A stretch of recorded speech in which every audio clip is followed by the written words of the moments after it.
الحمدللہ نحمدہ ونصلی علی رسولہ الکریم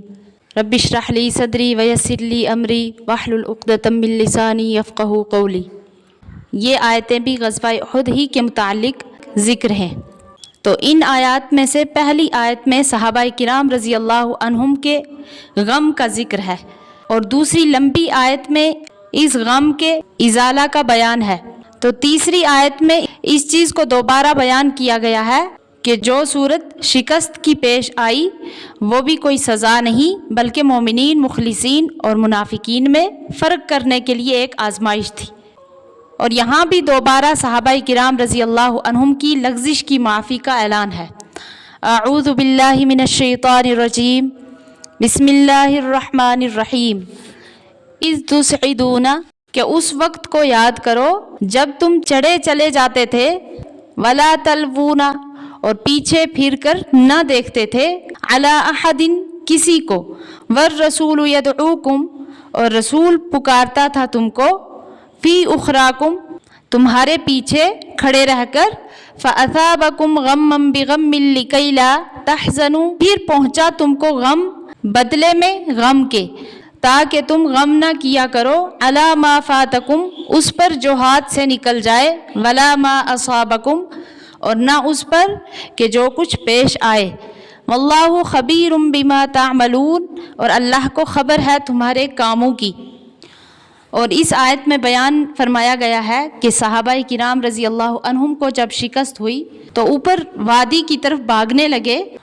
تو پیچھے سے آپ صلی اللہ علیہ وسلم آواز لگانے لگے، الی عباد اللہ، الی عباد اللہ،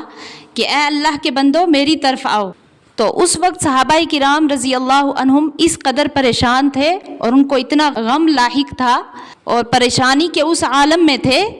کہ آپ صلی اللہ علیہ وسلم کی آواز ان کے کانوں تک نہیں پہنچ رہی تھی، اس لیے وہ بھاگے چلے جا رہے تھے اور پیچھے مڑ کر بھی انہوں نے نہیں دیکھا۔ اور صحابہ کرام رضی اللہ عنہم کو جو سب سے بڑا غم تھا وہ یہ تھا کہ آپ صلی اللہ علیہ وسلم کی یہ خبر مشہور ہو گئی تھی کہ آپ صلی اللہ علیہ وسلم کو شہید کر دیا گیا ہے، اور جو باقی صحابہ کرام رضی اللہ عنہم تھے وہ بھی ان کی آنکھوں کے سامنے شہید ہو رہے تھے اور زخمی ہو رہے تھے۔ اور دوسرے یہ کہ ان کو اپنی شکست پر بھی غم تھا، تو اس لیے ان کے ہوش و حواس اڑ گئے۔ تو حدیث میں آتا ہے کہ حضرت کعب بن مالک رضی اللہ عنہ نے پکارا، اس پکارنے میں یہ خبر دی گئی کہ آپ صلی اللہ علیہ وسلم ابھی زندہ ہیں۔ تو یہ سن کر جب ان کو تسلی ہوئی تو پھر وہ وہاں آ کر جمع ہو گئے۔ اور آیت میں اسی چیز کو بیان کیا گیا ہے کہ جب آپ صلی اللہ علیہ وسلم آپ کو پیچھے کھڑے رہ کر پکار رہے تھے اور آپ لوٹ نہیں رہے تھے، تو آپ صلی اللہ علیہ وسلم کو اس چیز کا غم ہوا، تو جو آپ کی وجہ سے آپ صلی اللہ علیہ وسلم کو اس چیز کا غم پہنچا، تو اس کے بدلے میں اللہ تعالیٰ نے آپ کو بھی غم دیا۔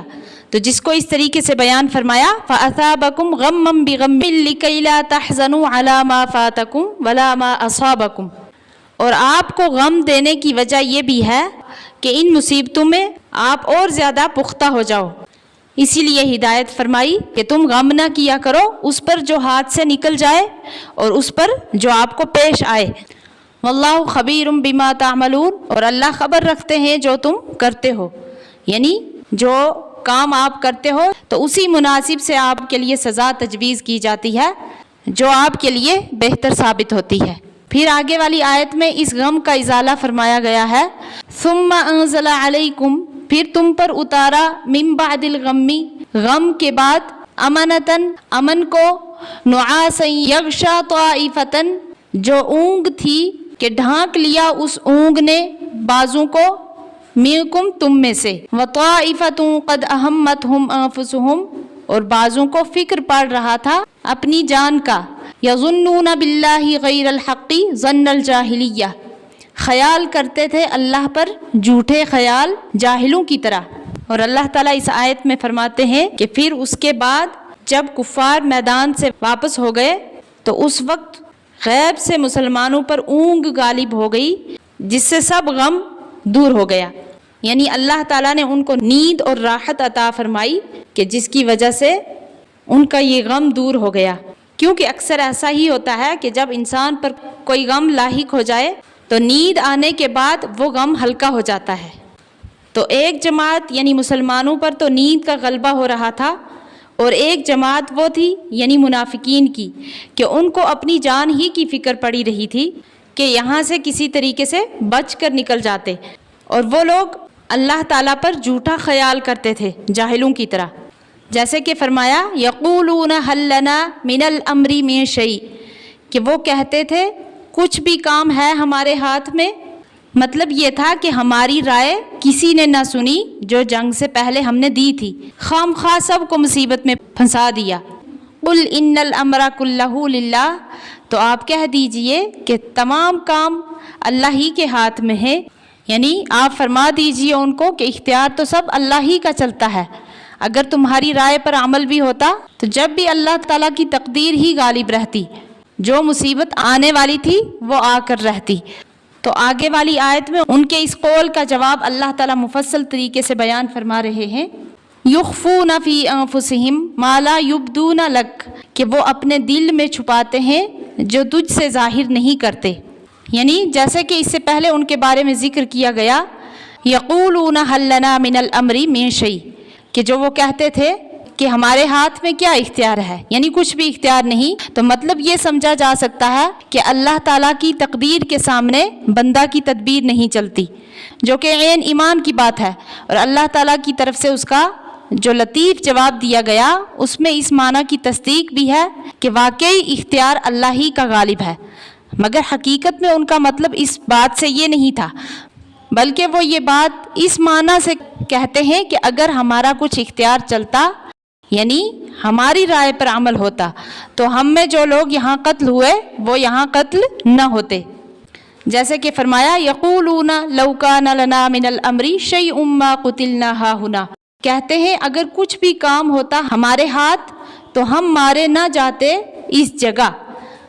قل لو کنتم فی بیوتکم، تو کہہ دیجئے اگر تم ہوتے اپنے گھروں میں، لبرز الذین کتب علیہم القتل الی مضاجعہم، البتہ باہر نکلتے جن پر لکھ دیا تھا مارا جانا اپنے پڑاؤ پر، یعنی جن کے مقدر میں مرنا لکھا تھا